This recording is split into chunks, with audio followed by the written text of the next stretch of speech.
It's March 23rd, 2021, and this is Sketchworks NewsBrake. The news stops here. I'm Brian Troxel. Details of a conversation between President Biden and Russian leader Vladimir Putin were made public last week. Biden began by telling Putin, "I know you, you know me." When engaging in high-level diplomatic communications, it's always advisable to start the dialogue by paraphrasing a Barney song. Biden then tripped walking up a flight of stairs. When asked if he thought Putin was a killer, Biden responded, I think I do. Reaction was swift, with Putin saying, "It takes one to know one."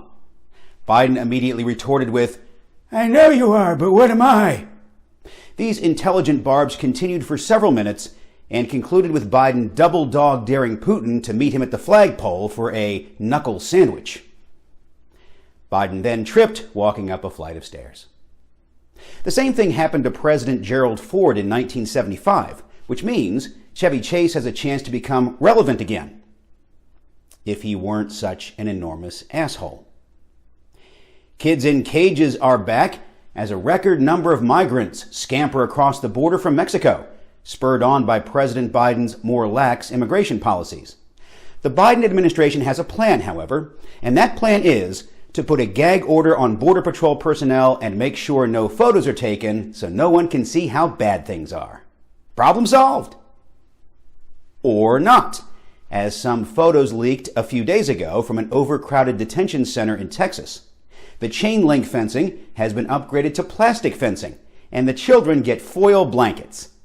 White House spokesperson Jen Psaki explained that the foil blankets are used to help the kids adapt to American culture by dressing them up like ballpark concession hot dogs. We have a confirmed case of election fraud to report. Law enforcement agents in Florida discovered a mother and daughter who hacked a computer network to change the results of a high school homecoming election so the daughter would win.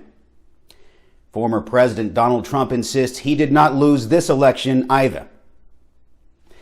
Speaking of former President Trump, so that our ratings don't crater like CNN's have, a Texas wax museum removed a Donald Trump figure because visitors kept punching it in the face. They also removed the Joe Biden figure because it kept falling over. Former Trump attorney Sidney Powell is trying to put the Kraken back in the bag and suffocate it. She's fighting a lawsuit filed by a voting machine company that accuses Powell of lying about voter fraud and vote rigging. Powell says the lawsuit should be dismissed because, as she puts it, no reasonable person would conclude her accusations of voter fraud were even true. Way to dunk on yourself, Sidney.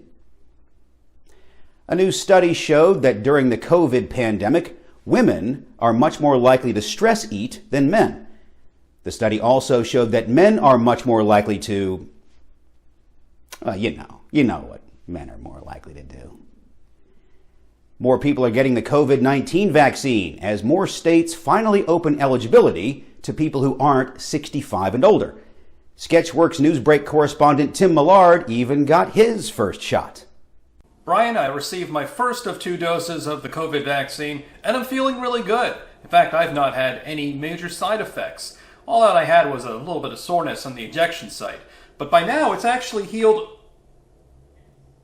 Oh. I think I just activated the hidden tracking chip inside the vaccine.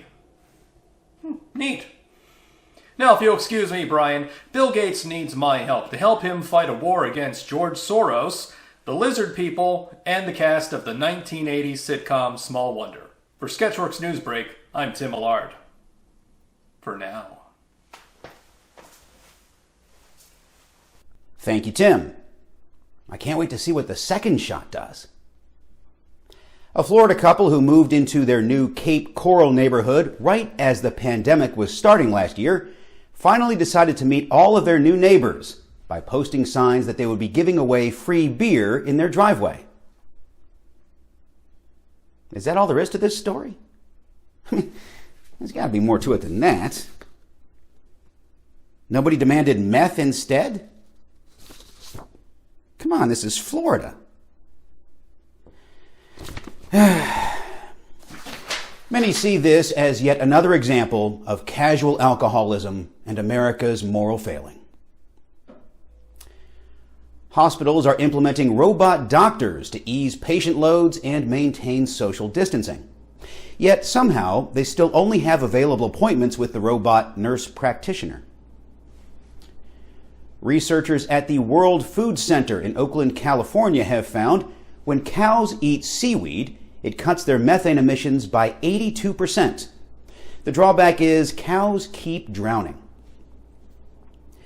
An impoverished Ukrainian town wants to change its name to New York in the hope that it brings the same success. With any luck, they'll build a booming stock exchange to replace their current system, take a penny, leave a penny. When a fire broke out in a third-story Chicago apartment this past week, an 8-year-old girl decided to save herself by throwing a mattress out the window and jumping to safety. She's fine, but will be grounded for the rest of the month for jumping on the bed. A 17-year-old Montana girl who studied business administration at California Intercontinental University has become the youngest American in history to earn a doctorate. To celebrate, she got her ears double pierced at Claire's. Elsewhere in education news, Columbia University said they will hold separate graduations divided by race, gender, and income level.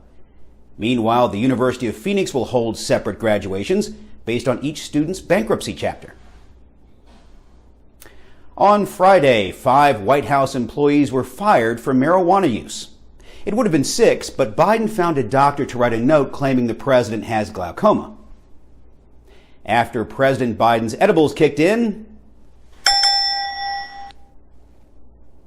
Speaking of notes from doctors, an airline kicked a 4-year-old boy with autism off a flight to Little Rock, Arkansas for not wearing a mask, despite having a note from his doctor. What airline would do such a thing, you ask? You guessed it. Police in Woodhaven, Michigan said a $1,500 reward is being offered for the safe return of a Ronald McDonald statue. If you know who stole the Ronald McDonald statue, you should probably find better friends. Yesterday, the House began hearings to discuss making Washington, D.C. the 51st state. Support in the House is mixed, but the idea has received overwhelming support by U.S. flag makers. They haven't had to update the flag in over 60 years. They're ready to sell more flags. Here's Congressman Jody Hice of Georgia explaining why Washington, D.C. should not become a state. D.C. would be the only state without an airport, without a car dealership, without a capital city, without a landfill, without even a name on its own, and we could go on and on and on. A lack of car dealerships didn't stop Georgia from becoming a state. However, it's clear the Founding Fathers believed in life, liberty, and the pursuit of 0% interest for the first 6 months on a brand new 2021 Ford Explorer XLT when you buy today from Riker Ford Auto Mall, exit 2 off the Beltway near the National Harbor. Following up on a story we told you about last week, non-fungible tokens aren't just for digital artwork or John Babcock anymore. Investors and gamers alike are using the crypto asset known as NFT to buy millions of dollars of land that only exists in video games.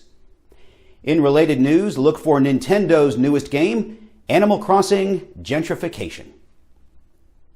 Following up on a story we told you about 2 weeks ago, an exceptionally rare 15th century porcelain bowl made in China that somehow turned up at a yard sale and sold for $35 was auctioned off Wednesday for nearly $722,000. Who the hell sells a bowl at a yard sale for $35? That's highway robbery. Unless it was a front for something. Did this happen in Florida? No, it was Connecticut. Connecticut, famous for people spending way too much money at yard sales. In a story that happened this week, and that we also haven't told you about yet, a top aide to a district attorney in suburban Philadelphia has been demoted because he was caught moonlighting for DoorDash during work hours. The former first assistant district attorney said he wasn't delivering food for the money, since he was making $125,000 a year with his primary job. It's that his primary job was just really, really boring. Staying in the gig economy, a presumably different DoorDash driver was caught on camera dropping pizza on the ground and stuffing it back in the box. The pizza was smashed, covered in garbage and bird feces, and still tasted better than Papa John's. Businesswoman, Kardashian family member, and generally wealthy millennial Kylie Jenner is getting a lot of flack for asking her Instagram followers to help pay for her makeup artist's surgery. That surgery cost $60,000.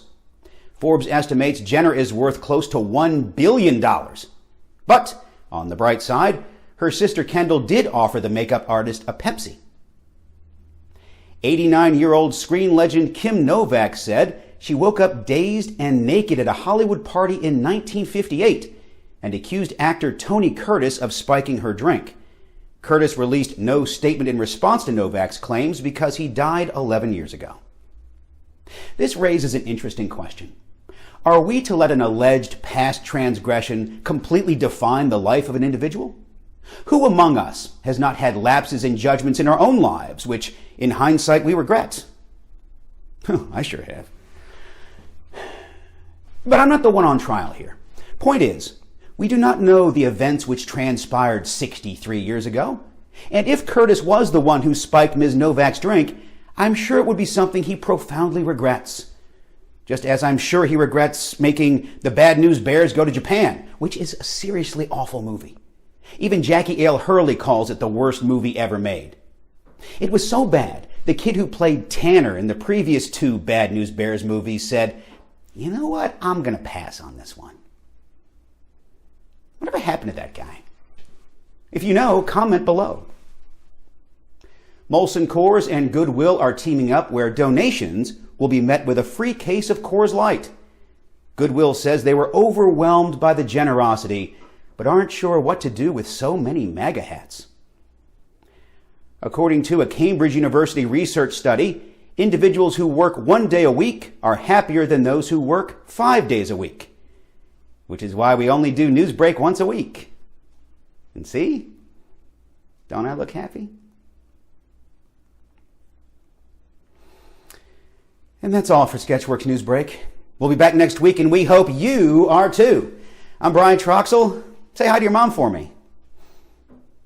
She makes me happy. Do you have plans to visit the border? Not today.